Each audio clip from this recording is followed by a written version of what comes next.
Hey everybody, it's Master Gallengeist here, bringing you my review for Avengers issue 6. And this was a great conclusion to Jason Aaron's first run on the Avengers. And I think this did a great job of just setting up, just bringing back the Avengers together, especially with this roster. And this did a nice conclusion to that. I kind of liked how we essentially played that this whole arc was essentially just a bigger version of playing Doctor to a degree.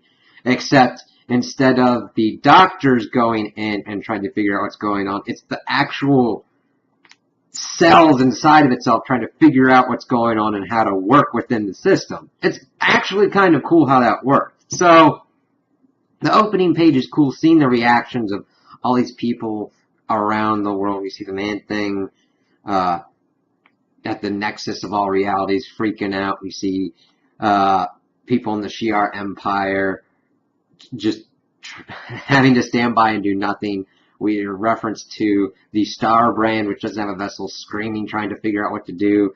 And we see Odin ruminating on what's going on. And then we get to what we've seen in the last issue of our big four Avengers going up against the final host. And that takes up a bulk of what's going on. We see really cool action scenes of each one kind of showing off why they're kick-ass in this and why the concept needed to be used. If you introduce giant robots into something, or giant monsters, or giant robots fighting giant monsters, you usually want to let the biggest bulk of that be the action scenes. And that really works very well here, while also interspersing some cool character moments. Seeing She-Hulk just being a badass and at one point biting into a Celestial. Thor just being happy and going gung-ho. Also digging at Stark because, hey, now you got a suit that can fit your ego. And my hammer's the size of like a battleship. It's like, yeah, of course. It's just really amazing and really well done. The action scenes are really well laid out and just kind of going through. But as we're getting through these action scenes, we start finding out that their power's not enough. And they're still not being able to do what they need to do. And we kind of see some cool stuff that's going on with Robbie. He's learning kind of more since he's actually inhabiting a Celestial. Learning who they are, what's going on. And we find out that all those bubbles that we were seeing in the beginning, Robbie's narrating them because he's seeing what's going on. It's like, that's kind of freaky.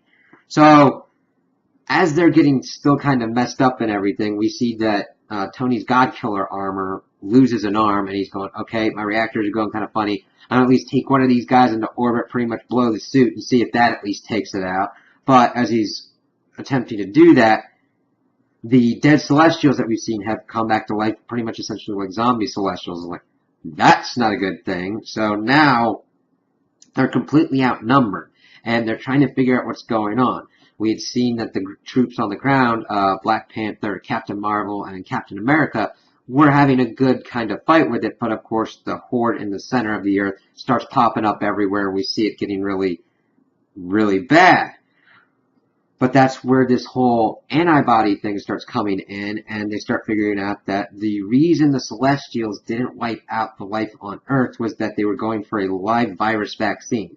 Essentially, because Earth's life was the product of a dying Celestial's vomit and everything, and part of the whole horde infection, if they let it live and mutate on its own, it could essentially counteract the horde virus and cancel it out, become that vaccine. I'm like, that's actually pretty cool. It's not your kind of typical kind of route that you would go for something like this, but I really liked it. I'm like, okay, now the thing is trying to get all those powers together and combine them and take out the horde.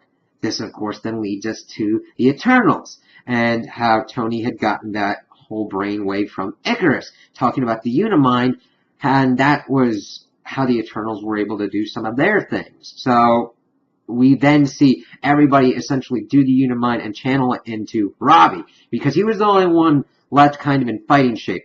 Thor and Hulk were kind of, well, Thor at least was acknowledging that he was shrinking. She-Hulk kind of wasn't. But they join thoughts, and it's funny because we see everything getting kind of serious and all that, but Tony's like, oh god, She-Hulk and Thor did kiss. I'm never getting that out of my mind. That was freaking hilarious. But they channeled everything into Robbie as a focal point, and he blasted it out, essentially canceling out the Horde. And everybody's kind of celebrating this. We get She-Hulk and Thor kissing again, and we get Tony being like, hey, okay, they're doing it again. Hey, Carol, if you want to kind of do that, and she's like, go to hell, Stark.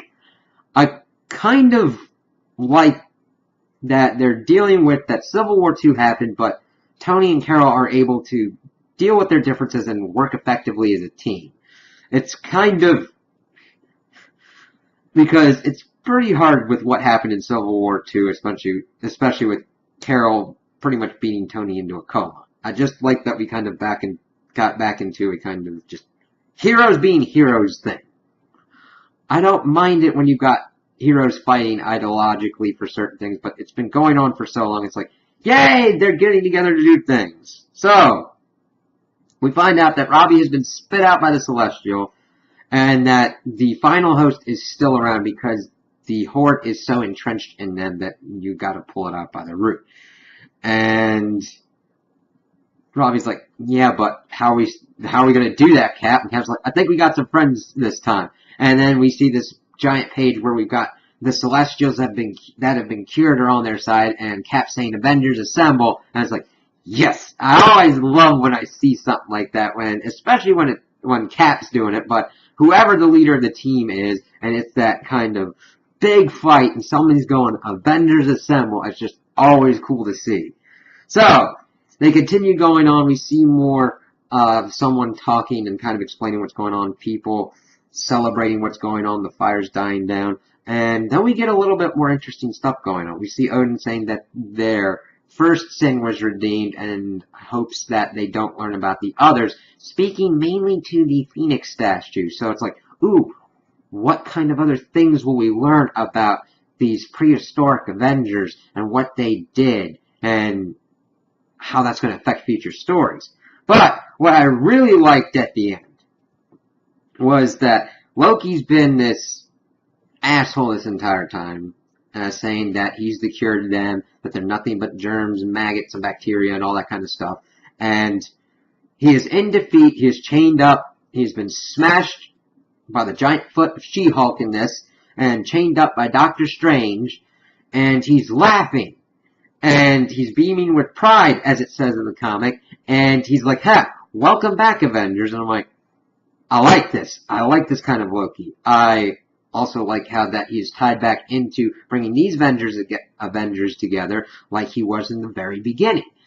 So, this just goes, and I'm like, okay, what was Loki's goal here? Of course, he kind of made it seem like he wanted to wipe out Earth, but his main goal from this line and his laughing and his reaction to his defeat is more that he wanted the Avengers together. So, we know that the final host was just a step to that. It wasn't the end goal. What's Loki's end goal for this? Is it tied to the War of the Realms? Is it tied to something bigger coming down? I love that. We got a nice wrap up to this arc, but we've got a lot of seeds for other things going forward, and I'm really excited to see where it goes. So those are my opinions on the issue. Tell me what you guys think in the comments below. If you liked it, if you didn't like it, if you agree with me, if you disagree with me. Also like and subscribe, and I hope you have a good day.